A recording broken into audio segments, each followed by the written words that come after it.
Don't at me, bro. Don't even.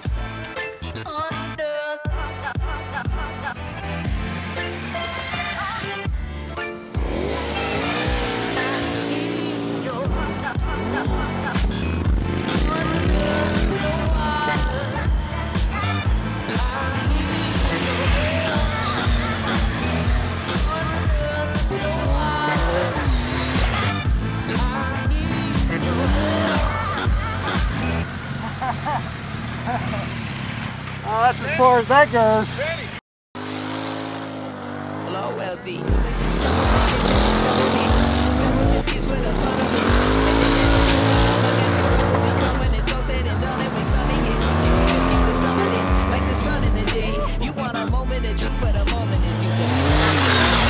I'm saying that.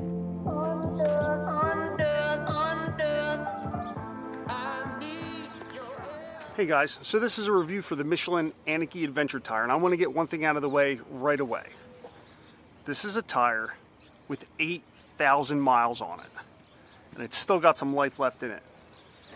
So now that we got what's the mileage out of the way, that tire actually came off a BMW R1200 GS, and then it went on to a KTM 1290 Super Adventure T, yeah, with the 17-inch rear. So that tire's been under some heavy load under some big horsepower bikes. So that should really speak to the longevity of this tire. Now, Michelin's done a really great job of packing a ton of technology into this tire, so let's get into that a little bit. First off, I want to mention the sidewall. The sidewalls are real thick, which is going to help prevent you from denting a rim when you air down and try to go off-road and you end up smashing into a big rock.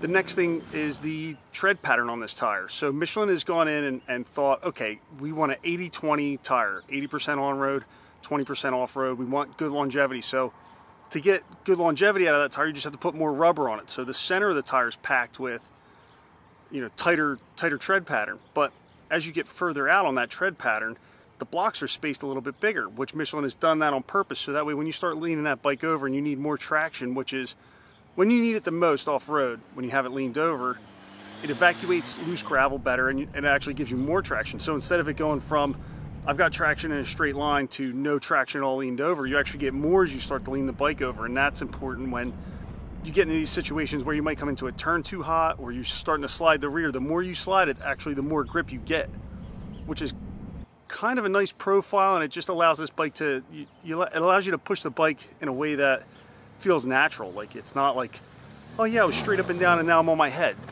This tire also has dual compound technology in it. So the front tire is straight dual compound, kind of normal all the way through.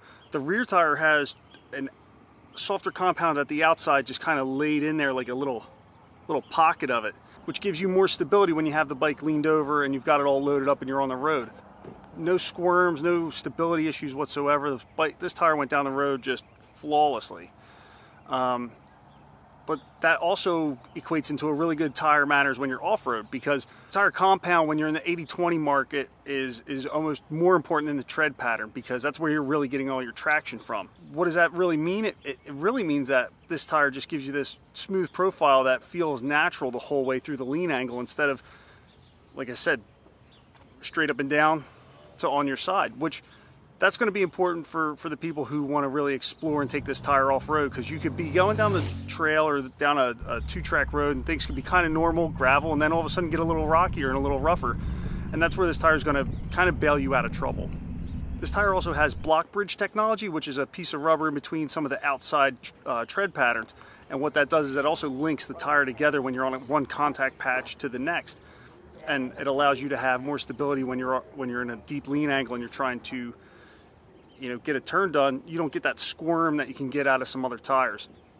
When it comes to the competition, I don't really think that there's a better tire choice for the 80-20 market than this tire. I've ridden the ones from the major manufacturers, Pirelli, Bridgestone, Metzler, and this one is right up in there in that 80-20 mark. And really, because of some of the stuff you get when it's off-road and you get it leaned over, I'd almost put it at a 70-30, just a little bit. Some of the shortcomings for this tire are going to be the obvious ones. How is it in deep sand? It's an 80-20 tire, so deep sand is going to be an issue. How is it in mud? In mud, it's an 80-20 tire. There's no real bitey block in there. Yo, it's real slippery.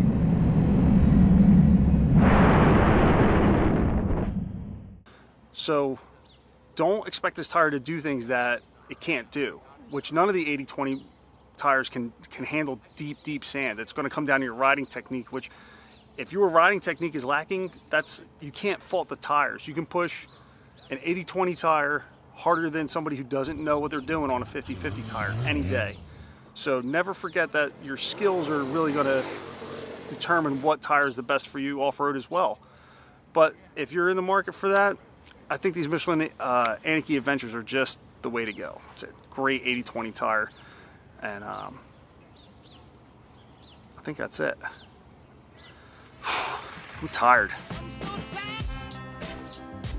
Oh, dude, that's not good. You got a hole in your engine case. We'll just put these earplugs in it. That'll stop the oil. His chain popped off his bike and it broke his engine case, and it sprays oil everywhere. We got to try to fix it. Yeah, all we got to do is plug that little hole in there, and then we can get to this AutoZone and JB weld it, hopefully.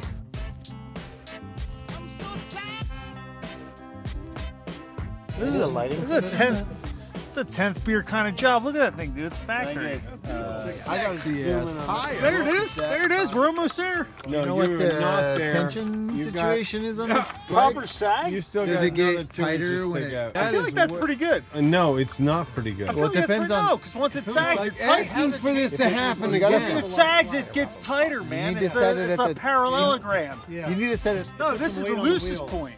This should be looser. Yeah, but this some is the bikes loosest part. aren't. Some bikes are No, fucking weird. this is not So a if BMW. if you What are you doing? We don't know.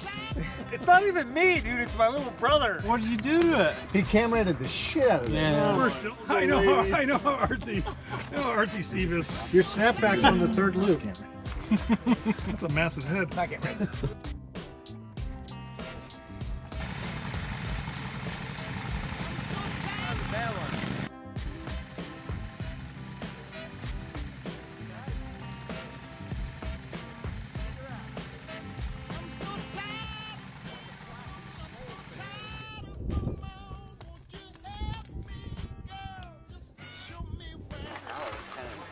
Don't at me, bro. Don't even.